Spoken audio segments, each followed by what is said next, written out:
apa itu langganan itu, mana saya sekian nih, tadi ngerekam Amsterdam, udah aku naikkan aja, jadi jelek banget berdiri gitu, vertikal, masukkan. Nah, terus saya linknya itu saya copy paste ke blog, kemudian blog itu muncul.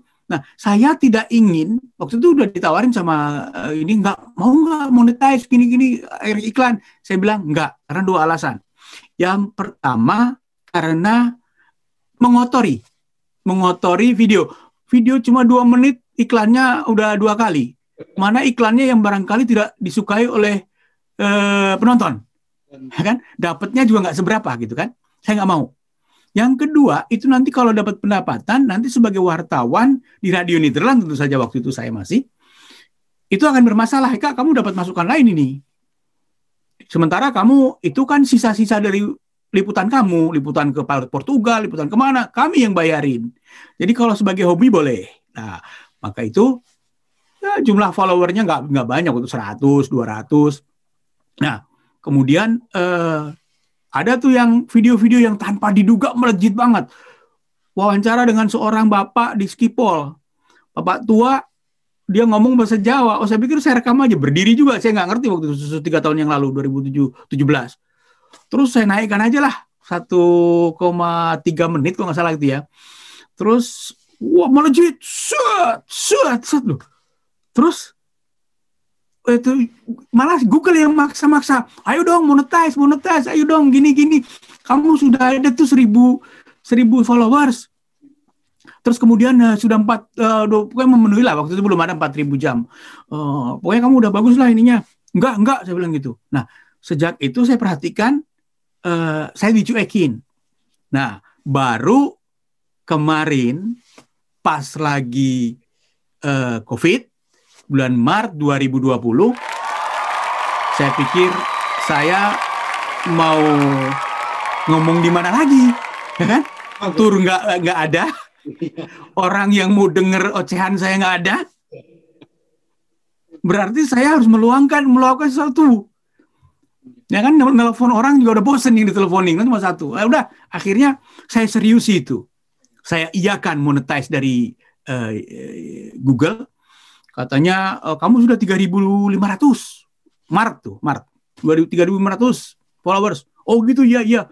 Udah, kamu ini aja monetize. Ya udahlah, monetize. Udahlah tuh, iklan-iklan terus masuk tuh di tempat saya.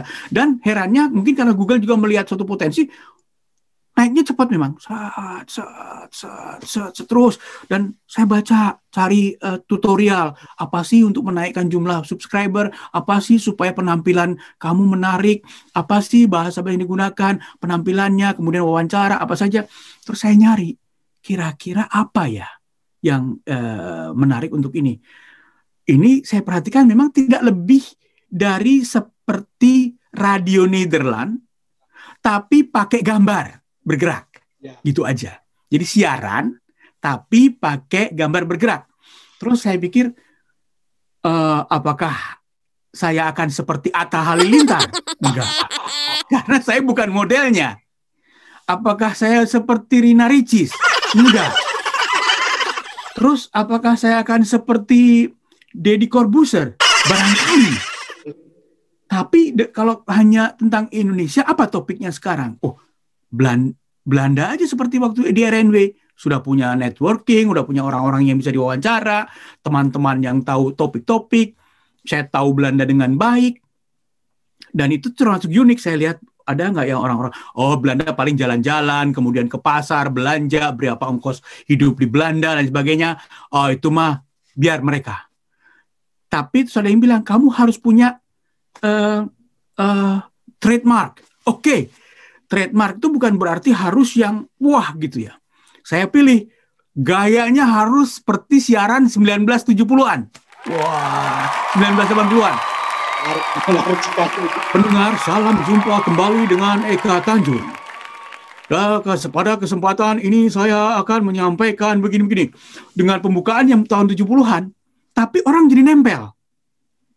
Siapa ya yang udah dari Belanda? Dia tahun 70-an. Isinya lumayan loh. Wah, semua orang bicara.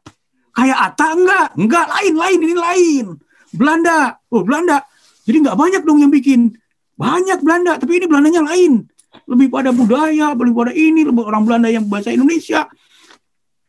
Nah, di situ mulai melejit, udah saya baca lagi, kalau titel harus begini, huruf besar, panjangnya segini, kalau kamu memang memilih niche-nya, fokus. Dulu saya nggak fokus. Ada semut pun saya naikkan, sekarang nggak. Harus ada Indonesia Belanda, Indonesia Belanda, Belanda Indonesia, Belanda Indonesia, terus itu terus. Kalau kita jualan cilok, harus cilok terus. Jangan cilok dijual, kaos kaki dijual, korek api dijual, jangan. Cilok terus. Akhirnya saya jual Belanda Indonesia, Belanda Indonesia, Belanda. Akhirnya orang ketika nyari itu ikut. Nah, alhamdulillah naik terus. Nah, itu berkat dukungan kawan-kawan juga. Dan saya melakukan dengan senang dan saya tidak terlalu memperhatikan berapa.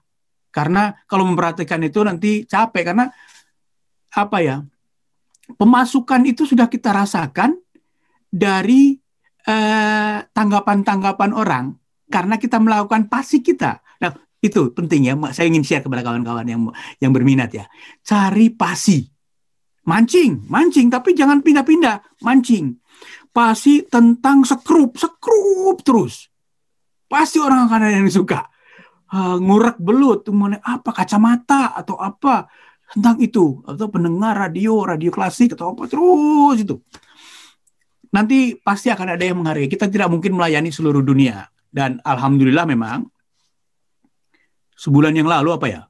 Langsung Google bilang, ini udah ada uang nih transfer. 71 euro 59 sen. Wah, itu sekitar 1 juta rupiah. Memang saya sudah janji dalam hati saya, pendapatan pertama harus disedekahkan, karena itu hak orang lain, hak ke ini. Ya udah, transfer, alhamdulillah. Karena saya sudah mendapatkan pasinya, sudah dapat di situnya. Ya, dan lain halnya lagi, sekarang ini, orang bilang kan ya, Bang Rudi udah nulis. Tapi sekarang ini kan dibilang, dulu itu ada hadisnya atau pepatah, kalau kamu bukan anak raja, kalau kamu bukan anak orang kaya, menulislah. Ya kan? Itu. Karena kamu akan punya pengaruh. Nah sekarang, kamu bukan anak raja, kamu bukan anak oligarki, menulislah. Jadilah YouTuber. Oh, jadi YouTuber. Nah, punya konten. Ya. Karena saya juga bikin gitu. Tantangannya adalah sekarang, nanti, bayangan saya nih ya, niat saya. Kalau kita membuat YouTube, kita isi sesuatu yang positif, itu nanti harapan saya hukumannya ketika saya udah tidak ada di dunia ini lagi dan YouTube masih ada, ketika saya ada di Sidratul Muntaha, mau ke kiri mau ke kanan, kemudian tiba-tiba saya mau didorong ke neraka nih, tiba-tiba langsung ditarik ke kiri, set, kamu ke sana, kenapa? Ada 2 subscriber yang nge-like kamu, dia bersyukur telah menemukan video kamu, dia akhirnya menjawab pertanyaan yang dia cari dan dia menjadi orang yang lebih baik dari yang kemarin. Masya Allah. Ya, itu tidak ada bedanya seperti channel itu dengan sumur. Sumur adalah sebuah bukan sedekah, apa namanya, amal jariah, yang setiap orang yang berperjalanan bisa minum air di situ. Setiap orang minum air di situ dahaganya terhenti, dia menjadi bahagia, segar kembali, bisa menghidupi anak istrinya. Pahalanya insya Allah dapat kepada yang membuatkan sumur itu. Nah, ini YouTube sama. Sumber informasi yang positif, ketika kita mau masuk ke neraka, ditarik malaikat set, sini bro. Saat. Kenapa? Ada 2 subscribers lagi. Wah, di YouTube kamu. Gitu. Itu kira-kira ke depannya juga. Kenapa saya suka itu. Alhamdulillah. Menarik sekali nih Pak. Ini memang ya. Passion memang ya menentukan di dalam ya. Passion. Itu bisa semua orang punya passion. Bang Rudi. Ada. Kalau kita cari pasti ada. Iya. Tidak mungkin tidak. Saya ini mencari-cari Mas ini Pak. Oh iya, tapi ya insya Allah. Karena di YouTube itu saya rasa pendidikan nanti, YouTube itu mengajari bangsa Indonesia menurut saya dengan cara yang sangat fair. Semua orang punya peluang, hanya orang yang kerja keras, orang yang punya persiapan yang bagus, seperti Bang Rudi itu luar biasa, persiapan-persiapannya bagus, saya perhatikan dari bagaimana cara kita berkomunikasi, itu sudah merupakan modal. Nah, kalau dulu untuk menjadi seorang YouTuber sukses, itu bisa beli subscriber. Sekarang nggak bisa. YouTube, Google sudah tahu. Nah, kalau dulu mau jadi seorang pejabat, nggak perlu kerja keras, asal kita modalnya nyogok, ini amplop 1 koper, duit 1 koper, bisa kita jadi pejabat. YouTube nggak bisa. YouTube bilang, gue nggak akan ngangkat lo tiba-tiba jadi orang hebat. Even orang yang bekerja untuk YouTube.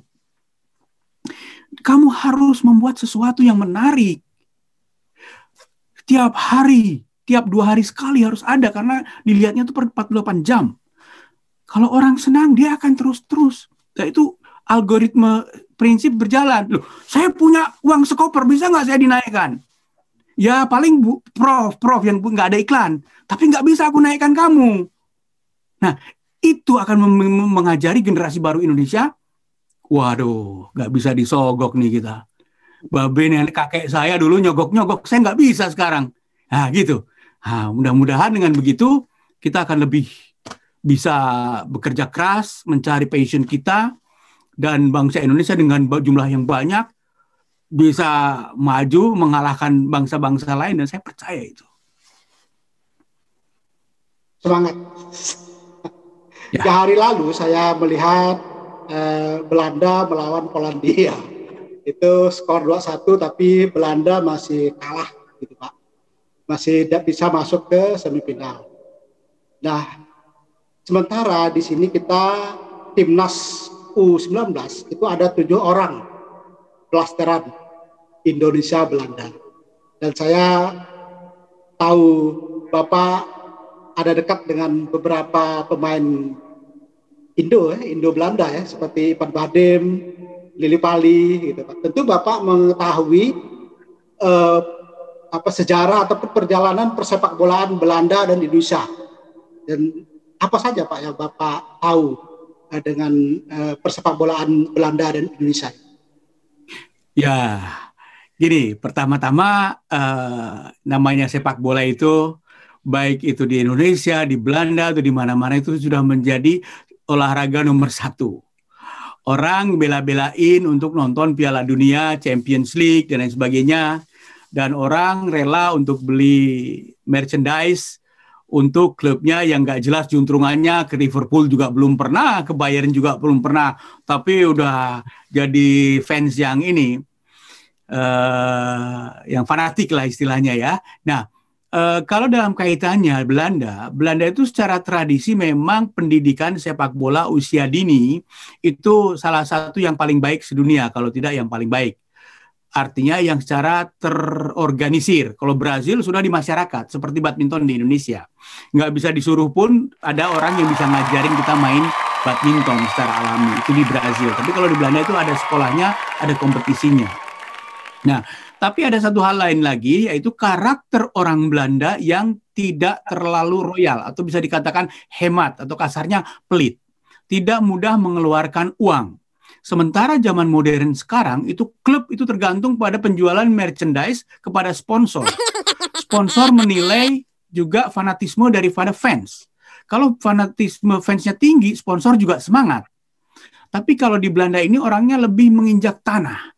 Jadi kalau umpamanya klubnya mainnya jelek, dia bisa jadi nggak nonton lagi. Jadi santai aja, tidak ada ikatan secara emosional terlalu tinggi.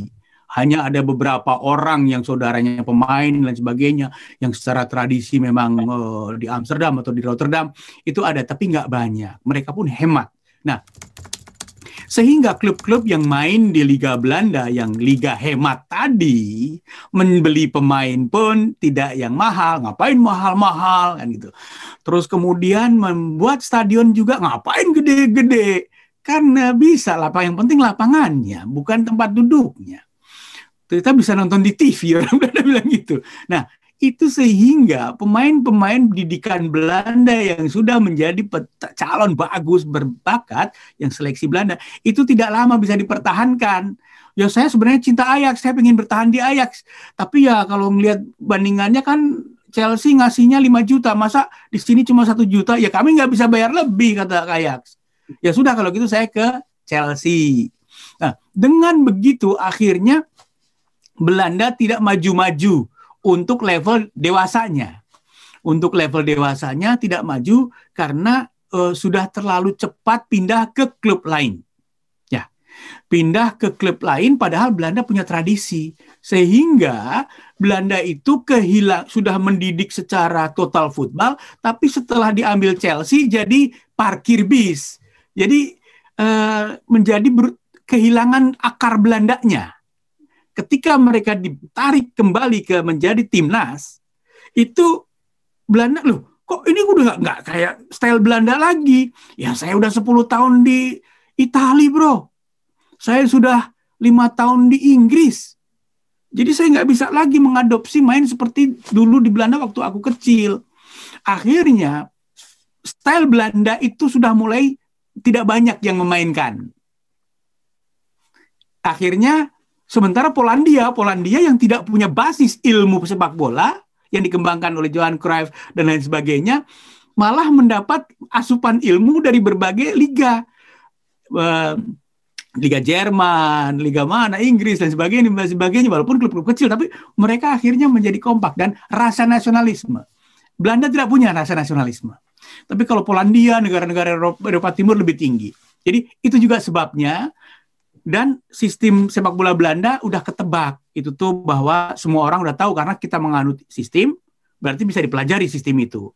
Tapi kalau sebuah negara nggak punya sistem, orang bingung, ini pakai apa nanti? Wah, bisa berganti-ganti gitu kan. Nah, kalau Belanda pasti akan main itu. Satu. Tapi banyak pendidik anak-anak keturunan Indonesia yang sekolah di sini. Kemudian mereka itu memiliki keterbatasan fisik.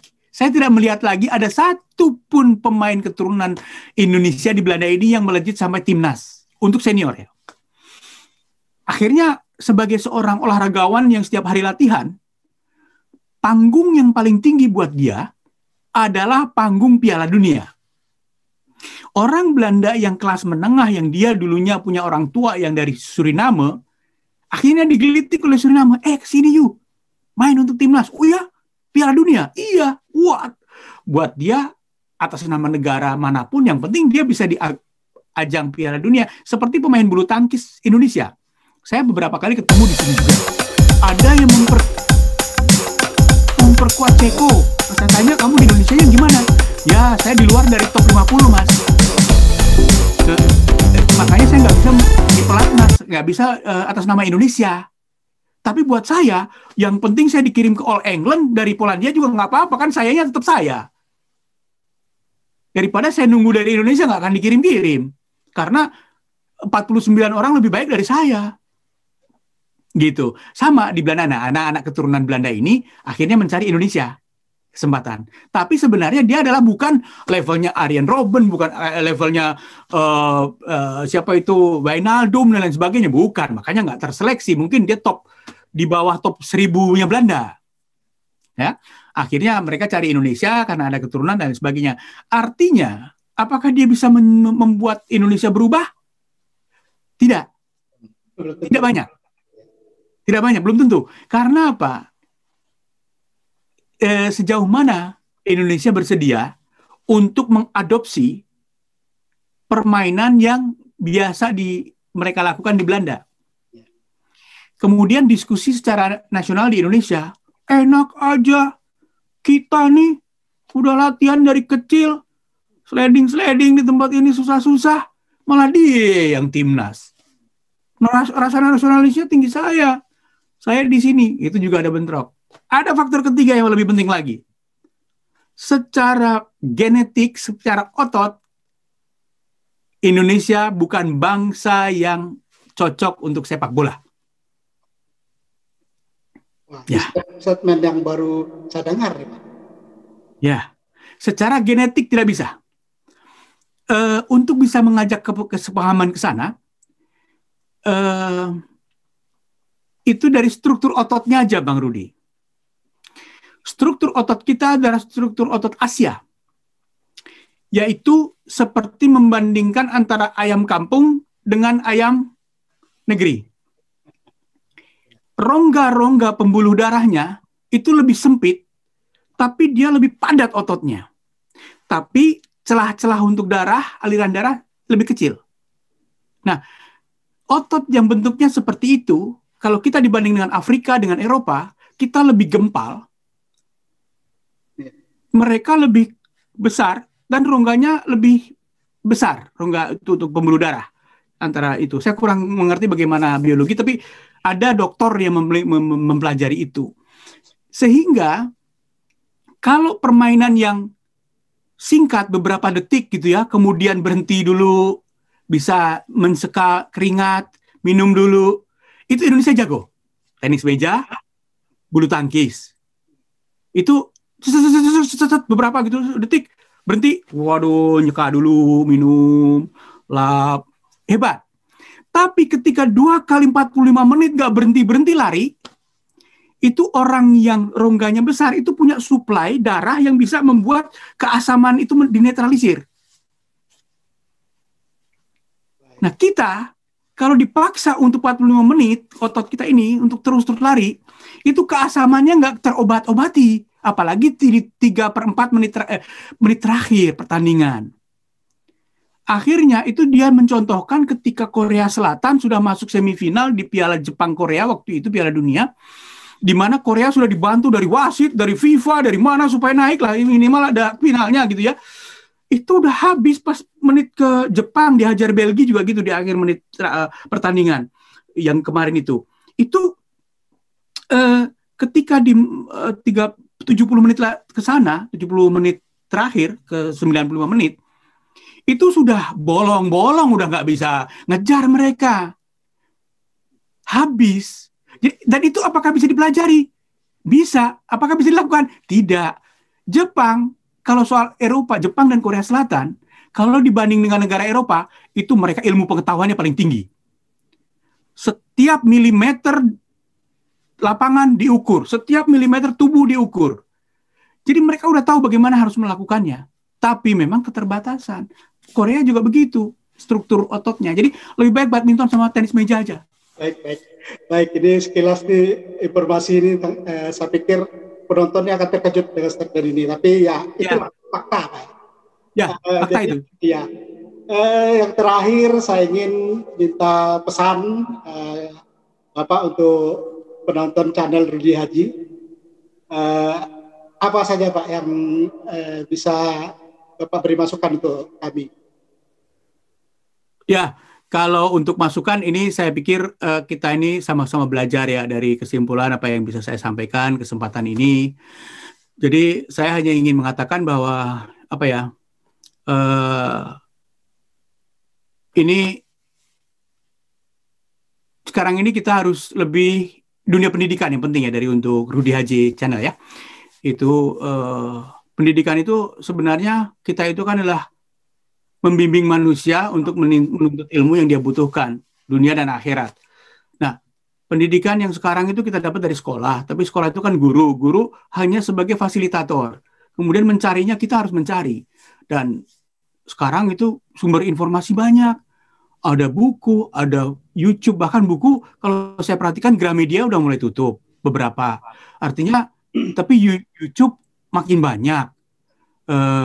Orang jadi nonton di YouTube, artinya kita harus bisa membimbing generasi muda ini yang siap tempur untuk bersaing di dunia internasional itu dengan membimbing mereka mencari informasi-informasi yang menarik, suplai informasi untuk memenuhi talent dan passion dia untuk bisa maju. Jadi saya rasa antara lain internet dan YouTube harus tetap diinikan dan dicari ilmunya di sana dengan bimbingan yang baik gitu. Dan kita jangan takut, tenang aja. Suatu saat Indonesia akan bangkit asal kita harus positif ya. Positif, mengajak orang untuk melihat dari dua sisi. Menahan diri sebelum mengambil kesimpulan, jangan mengambil kesimpulan karena kita dapat informasi dari sebelah saja. Kalau sudah dapat informasi dari kedua belah pihak, baru kita mengambil keputusan. Saya ada contoh untuk pendidikan, karena ini menurut saya menarik, itu contohnya saja bagaimana kalau kita bangsa Indonesia diceritakan tentang Bandung Bondowoso dan Roro Jonggrang itu yang Candi Prambanan. Itu saya hanya dikasih tahu bahwa waktu itu Bandung Bondowoso naksir Roro Jonggrang sebenarnya nggak mau, dia syaratkan 10.000 candi. Setelah 99 gini. Terus saya pikir itu hanya shortcut untuk pendek sekali. Sehingga bangsa generasi muda cuma dikasih tahu,